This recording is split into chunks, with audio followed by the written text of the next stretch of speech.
Hello, welcome back to the channel. Today we're diving right in to how to set up a personal running tracker in Airtable. First off, open Airtable and create a new base from scratch. Give it the name Running Tracker.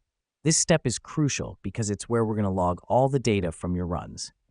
Now that we've done that, let's add some columns. We'll need columns for the date, distance, time, and any notes you want to make. The reason we do this is to ensure we have a comprehensive overview of each run and we can track our progress over time.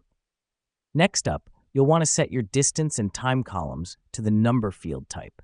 This helps us because it allows Airtable to automatically calculate averages and other useful metrics for us. Now here's a neat trick. Let's create a formula field that calculates your pace per kilometer or mile. Let me explain why this matters.